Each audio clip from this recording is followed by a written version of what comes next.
Today, we've got how one man in Egypt is keeping this 200-year-old tile tradition alive.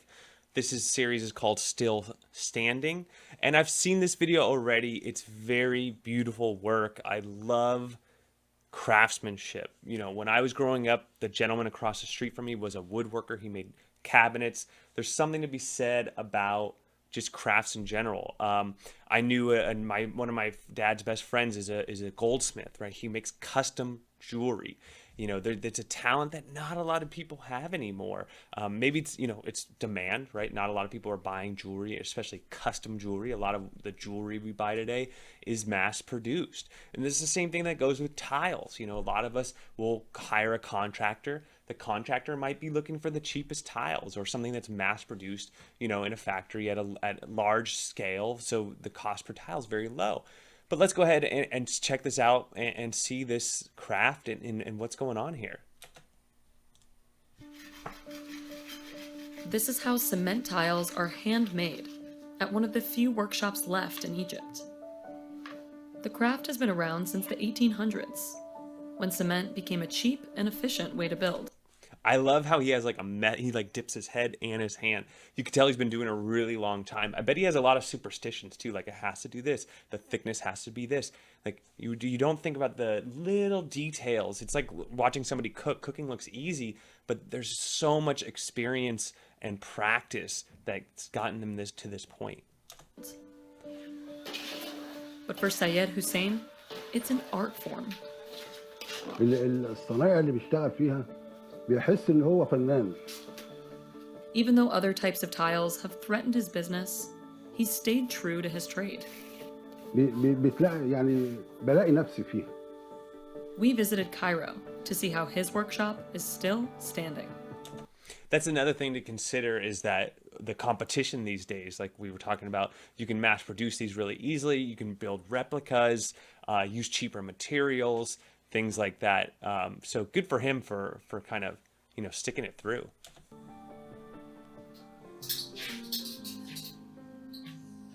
Syed has been making tiles since he was 12 years old. Wow. And much of his process is still the same. والله أنا بحس إن أنا راجل مميز، يعني على مستوى مصر كلها دلوقتي ما بقاش فيه صناعية. That's great. Pride in the job. He begins with sifting white cement. Once it's become a fine powder, he mixes in pigments to get just the right hue. Working with colors is his specialty. I don't have these tiles, but I can tell you that if I did and I knew the story behind them, it would just make it so much cooler. Like, it's way better than something you're going to find at the local tile shop. بركب ألوان، واخد بالك؟ بعشق الألوان ديت، زي ما كانوا يقولوا عليا إن أنت بتستطعم اللون. Yeah, it's an art. وفعلا أنا أبص really للون، cool blue. يعني أنا أبص للون كده أقول لك اللون ده يجي تركيبه إيه، وأعرف تركيبته إيه. Wow. Then he he has it down water. like a science. Syed pours each color into its own section, using one of his stencils. He's had these for over 35 years. Wow. عادة لما باجي بصب الفواتح الأول. I mean, here in business, we talk about reinvesting in the business, buying new tools, all this. You know, he's been using the same thing for 25 years. Good for him. Just goes to show, you know, you buy good quality things, you take care of them, and, you know, they take care of you. اللي هو الرمادي الفاتح الأول اللي هو معايا ده أهو. He works slowly and precisely to navigate the finer details. هو أصعب حاجة لما بيبقى الرسم ضيق. لما بيبقى الرسم ضيق وتيجي تحط العجينة لازم تحكم نفسك وتحكم أعصابك. ليه؟ عشان العجينة اللي أنت بتنزلها ما تنزلش بره الرسم. I can relate. I was recently doing a coloring book with my son, and just sticking in between the lines is quite the task. And with this, you have the drip, you have everything else. Yeah, I bet. أنا بدق عشان العجينة تلحم في بعضيها. تلحم في بعضيها. أبدأ إيه؟ أرفع الرسم. لازم أرفع الرسم إزاي؟ بسرعة كده. أهي. كده.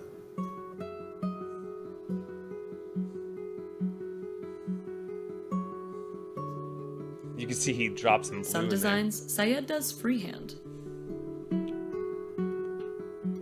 Ah.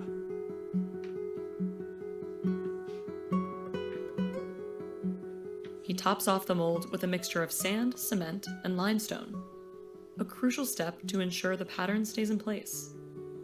الأهم إن البلاطة تتشرب كويس.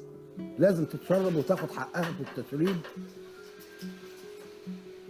Then, he sends it through the hydraulic press.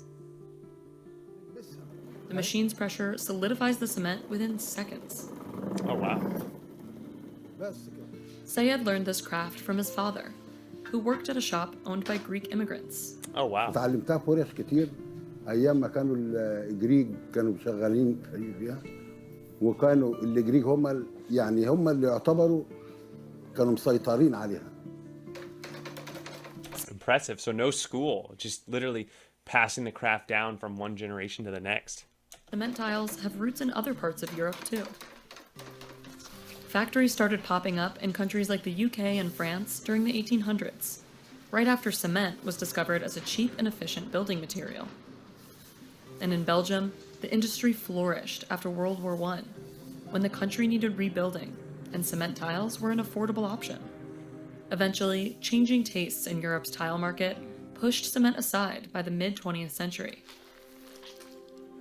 And in Egypt, Yeah, it goes to show, that in my marketing class, we talk about the product life cycle.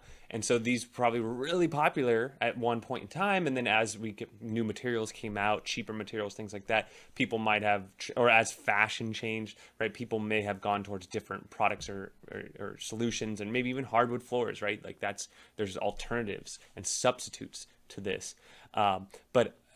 So it's a mature product in that it's been around for decades, if not centuries. And now, though, he's able to kind of have a niche market, though, because while it's a mature product now, meaning it's not a super popular, it's kind of mature product, he can still sell it because there's less competition. A lot of people have stopped producing it. Thus, he's able to have a small, corner of the market that doesn't have a lot of competition. Sayed says ceramic and marble tiles took over the market in the There you go. 1990s, shaking up his business. لان دي حاجه جديده واخد بالك والسوق مش هيستحمل ده. He says since then, the high cost of materials and hard physical labor have steered workers away from the craft. هو غلو الخامات اولا والصناعيه، يعني تبص تلاقي الصناعيه مش حباها. That's a great point. Today, a lot of these blue collar jobs, whether it's being a garbage man, doing what he's doing, working in a factory, working on an assembly line, these are hard jobs. You're on your feet all day. Like, imagine how much his back hurts, his feet hurt. Look at his hands, they're all rough. There's a lot of strain on your body, and good for him. I can tell already he's a really strong man. And yeah, it's tough work. And yeah, I think we're going to lose that in generations to come because we're watching this on a YouTube video at the comfort of our home or the comfort of an electronic device. And, there's not going to be a lot of people that want to do that anymore. So it'll be a lost art, I think, in the future. تعبه بتسحب النظر. Sayed was able to stay in business by making wow. new, cheaper designs. Now, he and his 2 employees are among the few tile makers left. His team can make up to 150 tiles in just a day. They sell 1 square meter of them for 500 Egyptian pounds, or $31, to people around Cairo. الزباين ديت اللي هم بتوع الكافيهات، الطبقات الراقيه برضو بالنسبه للفلل، بالنسبه للقصور، بالنسبه للكافيهات. Sayed has been offering free apprenticeships to young craftsmen for the past 40 years to keep the traditional process going. هي الصنعه ديت من ساعه ما اتنشأت ما اتغيرتش، خطواتها ثابته. لو بعد Oh, you can tell he's happy in this picture. You can tell he's kind of smiling, teaching him. That's great. I mean, his father passed it down to him. Now he's passing it on to future generations. There's something that feels really good about that. And it gives him a lot of purpose. I'm sure he gets a lot of purpose out of his job when he sees his tiles in a coffee shop or when he's helping this young man out. That's awesome. That's really cool. 1000 سنة هي الخطوات دي هي اللي موجودة. And he says not just anybody can master it. هي نفس الشغلة الصنايعي إذا ما كانش فنان مش هيعرف يشتغل فيها. But the most important thing for Syed is that this art lives on. ممكن بإذن الله يعني الشغلانة دي تكمل معانا إن شاء الله، يعني قول 100 سنة اللي الصناعية تشتغل فيها وتبقى إن شاء الله كويسة يعني. Wow, The Apprentice did a really good job. That's awesome. Yeah, and this video now has 25 million views on it. So good for him. I'm sure he's going to get some business from this video. That's great. Like, talk about a cool business model. Small space, low overhead, doesn't need anything look, it doesn't even seem like there's any electricity in here. He might even just be using, gas or wood burning furnaces for a lot of this stuff. He just needs water, cement. Well, I don't even know if he needs a furnace, right? It's just all pressure made. So, wow, that's oh, well, he needs electricity for the electronic press. But yeah, just very, very few machinery that requires, it doesn't require a lot of infrastructure, which is really great. And, I think a big lesson here is just finding something you're passionate about and being persistent, right? Imagine, at his age, he's been doing it for decades and decades, 4 or 5 decades. That's crazy. To be in a job for that long and still going strong. So I think we can learn a lot from him. Beautiful story, beautiful tiles. Go check it out.